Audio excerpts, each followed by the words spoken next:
L'objectif étant de faire des économies, mais surtout ouvrir un boulevard au secteur privé lucratif qui participe à la baisse des normes pour pouvoir spéculer sur nos enfants.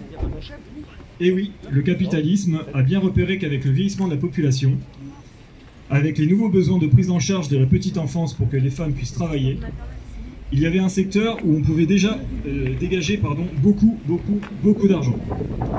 Tout cela, évidemment, avec l'argent de la sécurité sociale et avec l'argent des familles. C'est pourquoi le mot d'ordre aujourd'hui doit résonner partout dans le pays. Le privé à but lucratif doit être exclu des financements publics. Il est important de rappeler que le privé n'a pas toujours existé. Au contraire, il a été ouvert seulement au cours des années 2000 avec des discours mensongers, selon lesquels le privé c'est mieux et surtout moins cher. Aujourd'hui, on le voit clairement, le privé c'est plus cher, pour un service bien moindre et des conditions de travail catastrophiques pour les professionnels. Le taux d'encadrement engendre un travail à la chaîne et une baisse de l'attention émotionnelle et physique dont a besoin et a droit chaque enfant. Nous demandons un taux revu à la baisse d'une professionnelle pour 5 enfants, puis une professionnelle pour 4 enfants. Lorsqu'une professionnelle est absente, elle n'est systématiquement pas remplacée ou pas forcément par une personne qualifiée ou encore ne connaissant pas le fonctionnement de la structure, ce qui met en difficulté l'équipe et perturbe les enfants au niveau de leur stabilité affective. C'est pourquoi nous demandons un pôle de remplacement par secteur composé de professionnels titulaires de la fonction publique, permettant aux enfants d'avoir toujours les mêmes personnes auprès d'eux.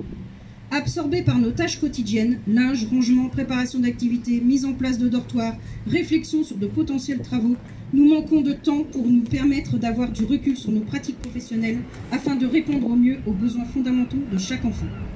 Nombre de professionnels quittent leur profession faute de reconnaissance, de surcharge de travail et de contrats précaires. Malgré de multiples alertes de notre part, nous ne sommes pas entendus. Faut-il vraiment qu'un homme écrive un livre pour que nos conditions de travail soient prises en conséquence ?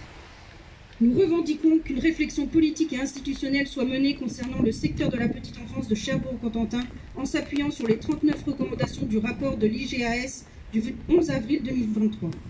Aussi, nous demandons une revalorisation salariale, la prime petite enfance afin de relancer l'attractivité du secteur petite enfance sur le territoire, ainsi qu'une prise en compte des assistantes maternelles de la crèche familiale vis-à-vis de leur statut et leur rémunération. Des promesses nous ont été faites sans jamais aboutir. Il est temps que cela change. La couche est pleine et prête à déborder. Ouais.